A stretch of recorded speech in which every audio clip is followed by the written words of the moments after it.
Are you ready to expand your clinical impact beyond patient care? As a physician who scaled a healthcare startup to 9 figures, I'm sharing my proven launch framework in a free masterclass, The Startup Physician's Blueprint. Learn to translate your medical expertise into startup success. Register now at startupphysicians.com. I think a lot of physicians get really unsure of themselves because they feel like such an expert in their day-to-day medical role, but then stepping into this experience, they realize how much they don't know about the field. And a lot of people may not be cut out for it because if you can't come in with humility and be like, wow, I don't know any of that stuff, can you teach me? I think that it would be very hard to be successful in the startup space. Welcome to Startup Physicians. Please like and follow our show to join our community of physicians who are reimagining healthcare delivery.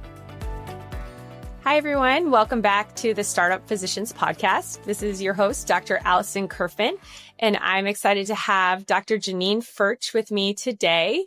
Hi, Janene. Thanks for joining me. Hi, Allison. Thrilled to be here.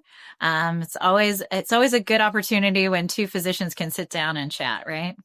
Yes. And I know the first time I met you, we realized we had like so many connections. We had done so many similar things. And I don't remember what the topic of our conversation was supposed to be, but we ended up going off on all these different tangents. So it's great to be able to talk to you.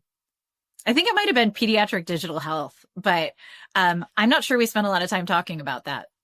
Yes. Yeah, I agree. So I was particularly interested in your journey because of how many things it has led to for you. And I know you are by background a neonatologist. Can you talk to us a little bit about your training background and when you started taking opportunities in the startup world and when you started kind of creating these new opportunities for yourself? Yeah. So I was, by all means, this was not my journey. This was not the journey I was going to be on, which I think everyone finds very strange when I say that, because now I'm seen sort of as the poster child for biodesign and Impact One, the group that I run in pediatric and maternal health innovation out of Stanford University. But I was really interested in global health and human factors research and, doing simulation research and other things. But it wasn't until I was in the Bay Area. So I know we're talking about how the Bay Area is there's plenty of sparks and plenty of fire to ignite innovation in the Bay Area. So it is a special place, but I was blind to all of that. I was really head down. I was focusing on becoming the best pediatrician and neonatologist I could be while also exploring these other opportunities. And it wasn't until I was in my fellowship and my mentor, who knew me better than I knew myself, was like, I think you should go to that biodesign fellowship. You should look into that. And I said, absolutely not.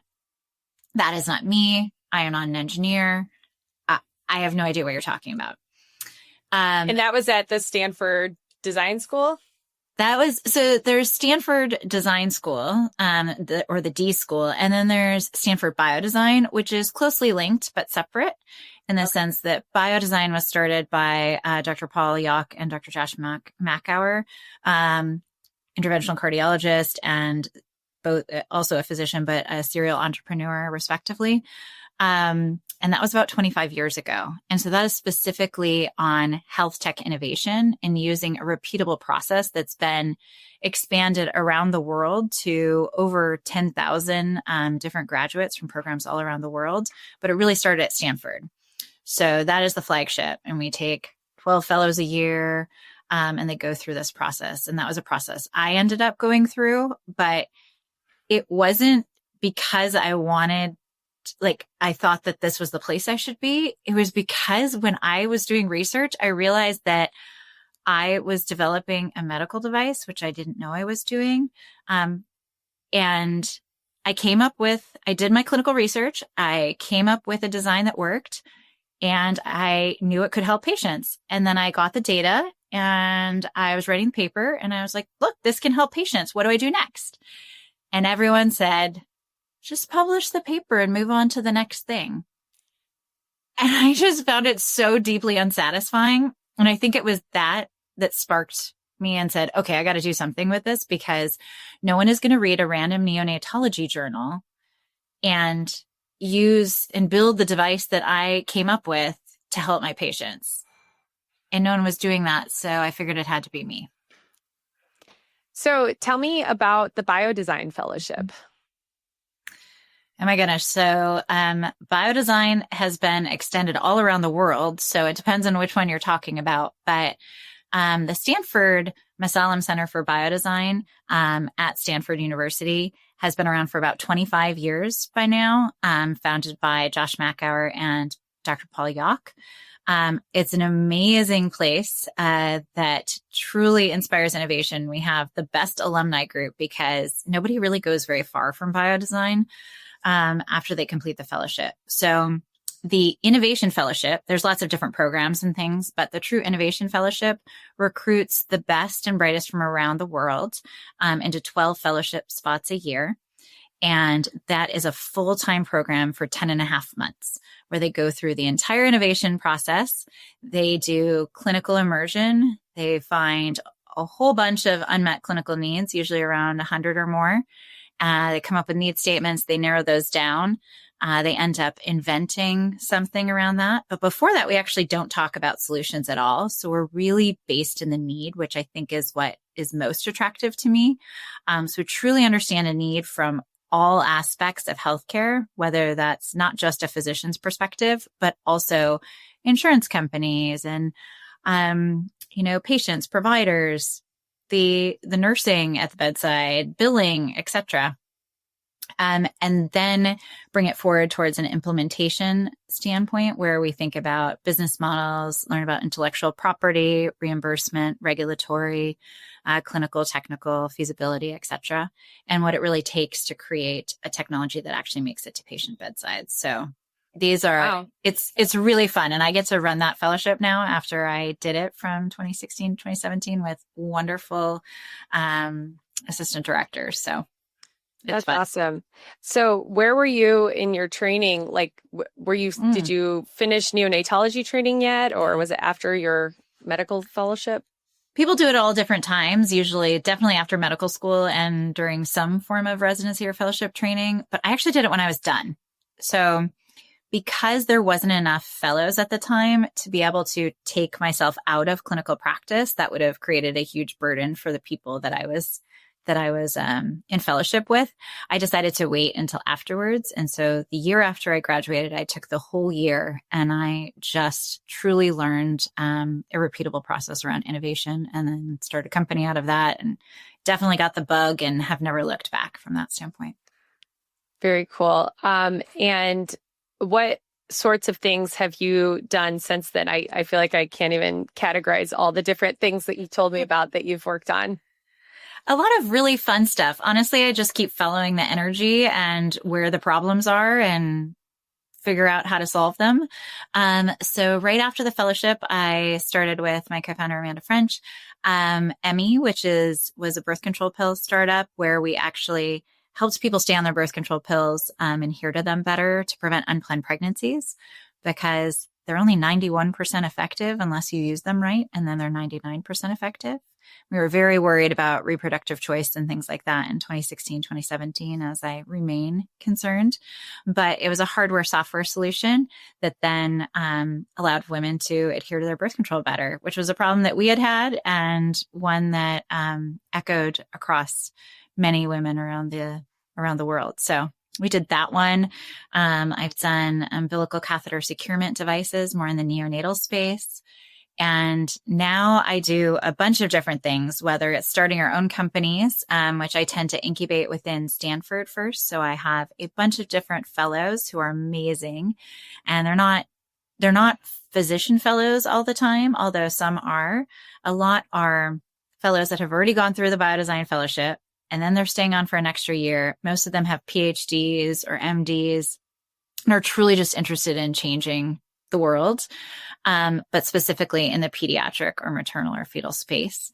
And so through Impact One, we have 3 different arms, which I'll get into later, but that's part of the stuff we do where we incubate technologies, start them, and then be able to spin them out from the university. Then we also accelerate other people's technologies. So Impact One is a place you can come through our innovators forums or pitch competitions to get funding, to get resources, et cetera, which we do for free through our FDA grants and our wonderful philanthropy. And then we really advocate for pediatric change in the health technology field. And then on top of that, I still do research. I consult for a bunch of different companies, and I'm trying to really move some key technologies forward on my extracurricular time. Yes. Yes. So, when you do consulting with startups, how do you think your medical background adds value? That's such a good question. When I was in biodesign, I remember being at the end of biodesign, and my teammates will remember this, I'm sure, but I was like, well, nice knowing you guys. I've got nothing else to contribute to this. And they just looked at me and they're like, what are you talking about? Do you know what your physician background allows you to do? And I'm like, nope, because I take care of patients and that's what I'm good at. And, I helped you set this up, and I guess you guys just go and do it. Right. And they were like, no, we need you. And it was shocking to me that I could still provide value at that time. And now it's laughable. But I was really stuck in the, I'm not an engineer. How am I going to do this phase?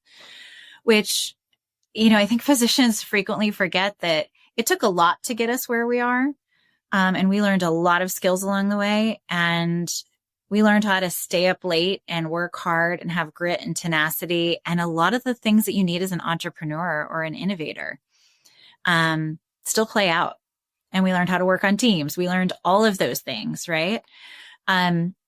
So it was still really, really helpful. So that was my first one. But in consulting with companies, I do a variety of different things. I specifically, because I have this biodesign background, can talk about needs and can talk about commercialization and truly bridge the gap between, commercial business speak, like what is your board saying to you and things, and then the physician speak, which is over here. So to be able to bridge the gap and speak both languages is very helpful. I can understand engineering to a certain degree, but I'm often still looking up all of the acronyms they use. Like they were talking about bombs the other day, and I was like, I'm gonna have to look that one up because I'm not sure why we're talking about bombs in this meeting, but they don't mean the same thing. They mean something very benign. Yeah. And it's a piece of paper. So, but it's things like that where you get to learn a whole new field, which is great, but you don't have to know all of it. I think a lot of physicians get really unsure of themselves because they feel like such an expert in their day-to-day medical role, but then stepping into this experience, they realize how much they don't know about the field. And a lot of people may not be cut out for it, because if you can't come in with humility and be like, wow, I don't know any of that stuff, can you teach me?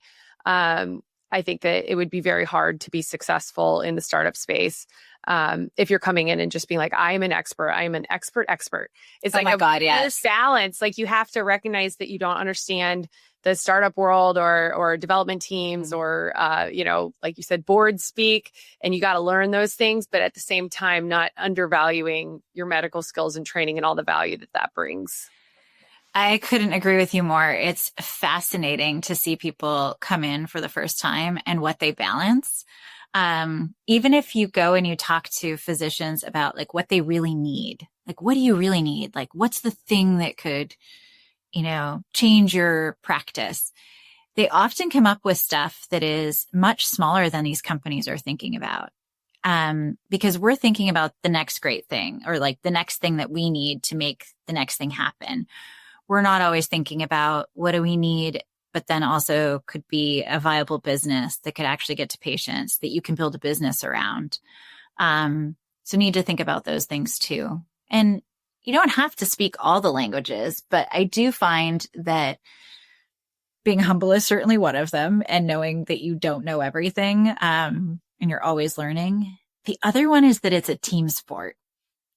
And I use we's a lot, like we as a team, almost to a fault, because people forget that it's actually my innovation or because in academia, especially, we're so used to saying like I or my lab or my something.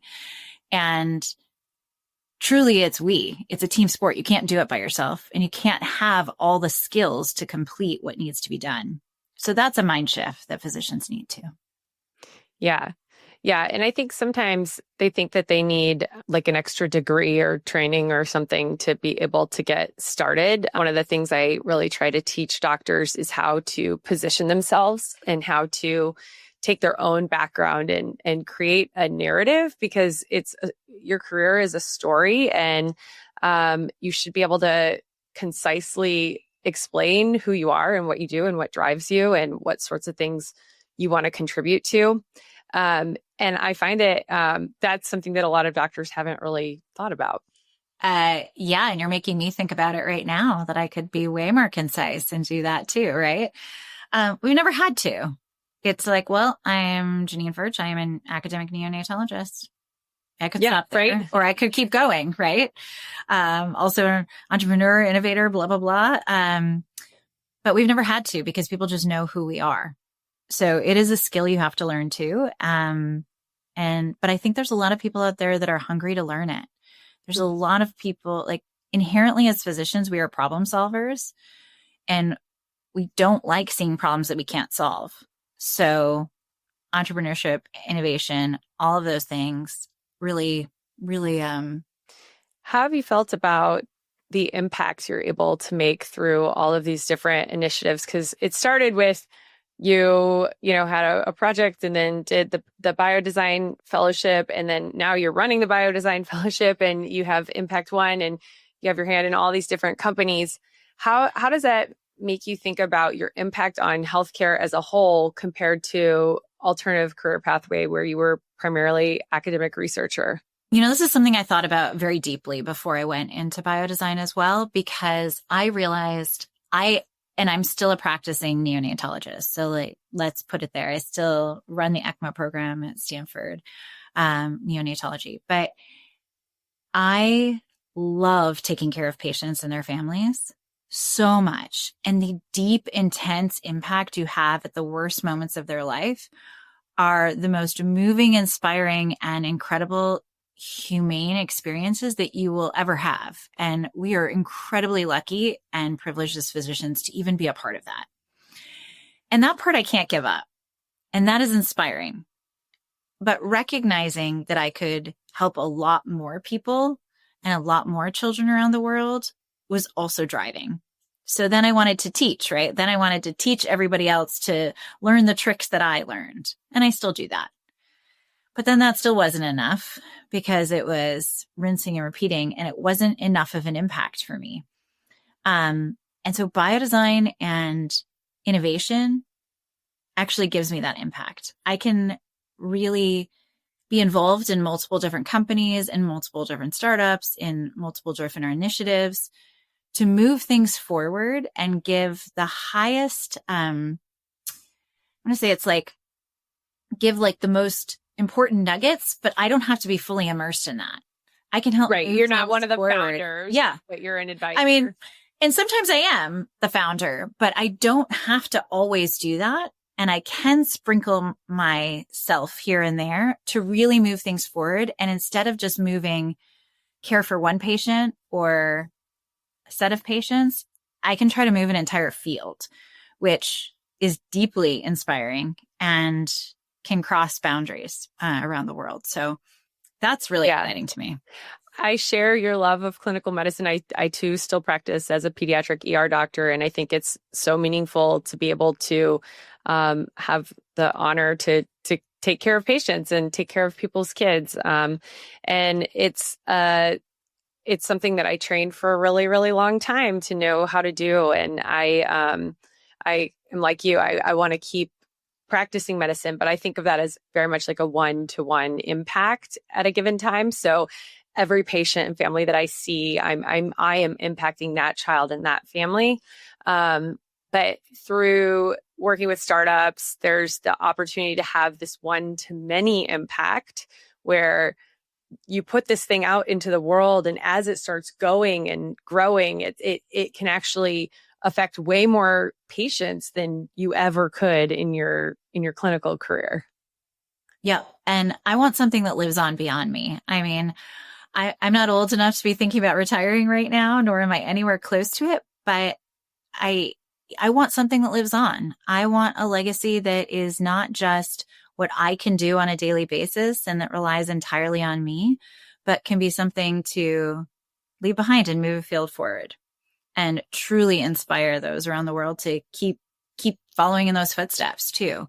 Because it's important we keep changing. And if we actually talk about pediatrics, I mean, we are so far behind any other area of innovation. And you know that I can get on this soapbox for a very long time, but that's what drives me. That's what wakes me up every morning. And that's what makes me want to keep pushing harder and harder because our kids deserve better. I agree. And I share your passion for pediatric innovation. The other thing that I really use as a call to action for physicians who might be sort of interested, but not sure if they have anything to offer, and I'm interested in your thoughts on this. I think that the rate of change in technology innovation in the coming years is going to be so at a pace that is unbelievably overwhelming. And I think that we're going to have like the equivalent of like the past 50 or 100 years of innovation in the next like 5 years. And so it's going to be hard to continue to be a practicing clinician and keep up with all the things that are changing. It's going to be impossible. Yeah. And so, but at the same time, I have a lot of concerns when technology is developed without a clinician informing the quality and safety and really thinking outside the box. Like, okay, if we're going to use this tool or this device or this process to change the way we deliver care to patients, how do we ensure that this still provides quality care, even if it's really different? And so I feel like doctors are scared of all the change, and I try and tell them like, it's going to happen. So why not like help lead it? Couldn't agree more. If I hear AI again, my head's going to explode. So I'm glad that you didn't lead with that. But it's true. The rate of change is so fast. It is going to outpower any system that we have to evaluate technology. It is going to outpower randomized clinical trials. It's going to outpower the ability for regulatory review and all of those things. And if we don't find a way to quickly adapt to that as physicians, as a society, kids are going to get left behind, because if you talk about AI specifically, the kids aren't in the algorithm. They are not being considered when it comes to most of the major innovations that are happening, as they never have been, which is incredibly sad. So one, we need pediatric practitioners. It's a reflection of our payment system and the fact it's a reflection of our payment system 1,000%. Even if the greatest investment you could possibly make as far as like population health and longevity medicine is like keep the kids healthy before they get sick. Especially there's no payer that's going to have them any longer than, a lot of them, if you have to actually demonstrate for population health, you have to demonstrate remarkable results within a year. If you're like, oh, I can do this intervention and it's going to lead to the population being healthier within 5 years, like, I don't even care because they're not even going to be in our plan anymore. So, right. We believe kids are the future, but got to figure out how to make solutions for them. I 1,000% agree. And we can talk about that as much as you want someday. But I think that we as a society have to figure out how to change that, because truly we have allowed payers to do this. We've allowed them. And I don't think that people really get this, that like they don't care about those things, because every 12 months people switch insurance. And so they're paying for somebody else's benefits.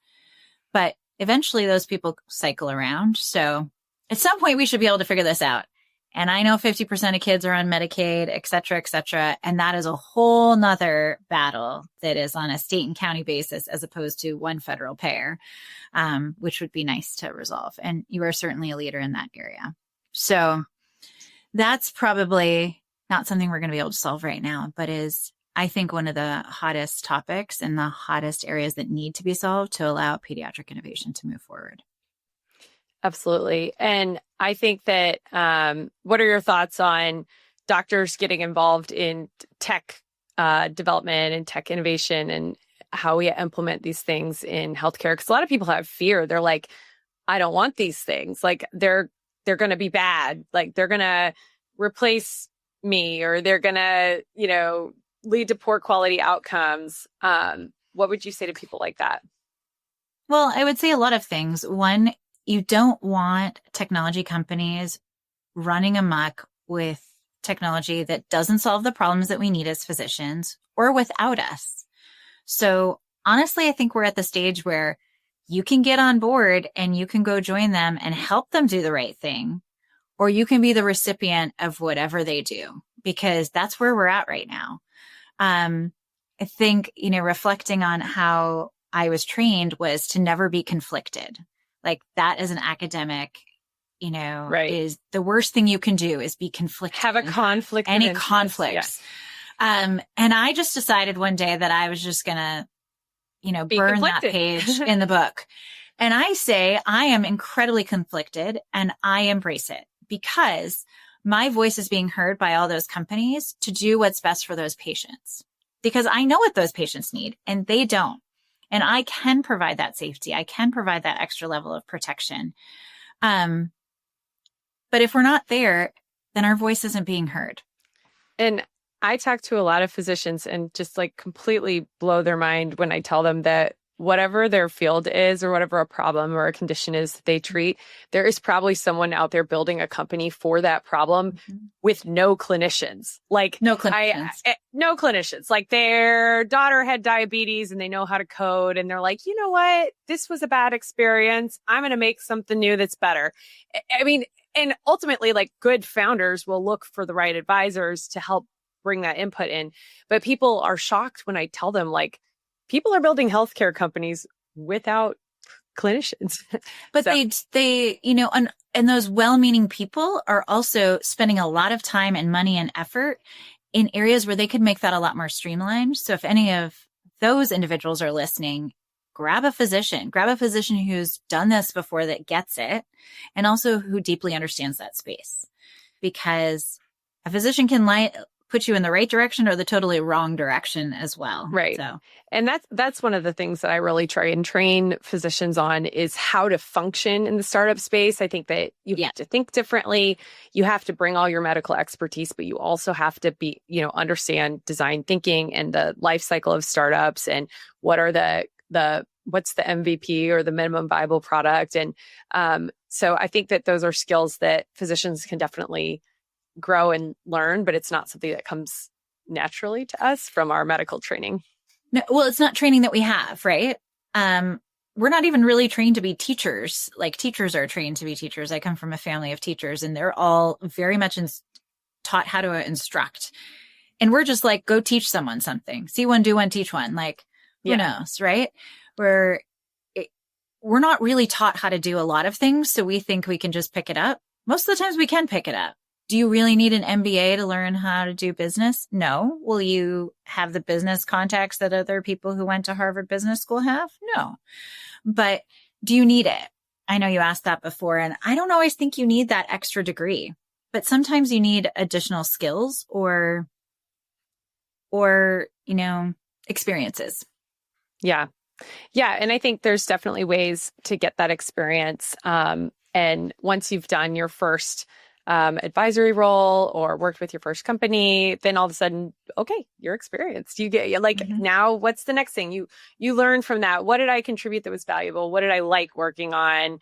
How do I package this sort of skill or service again and find the right sorts of companies that might be interested in that? So, well, do you have any last thoughts for physicians that might be in more traditional practice and have some limiting beliefs about getting involved in startups?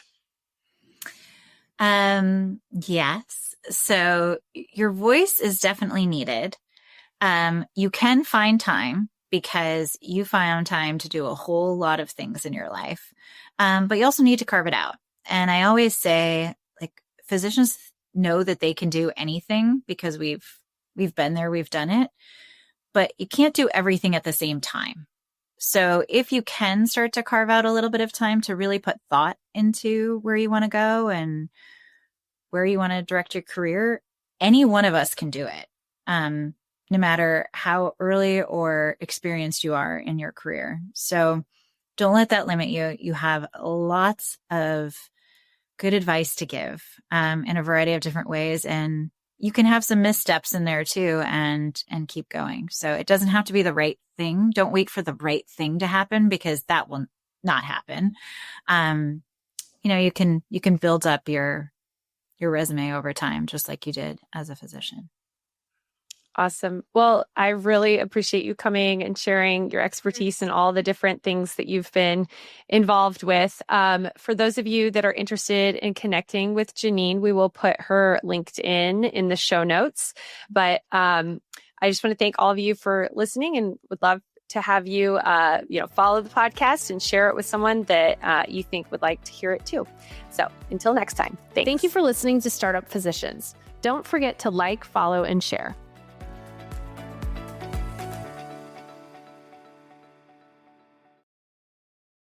Are you ready to expand your clinical impact beyond patient care?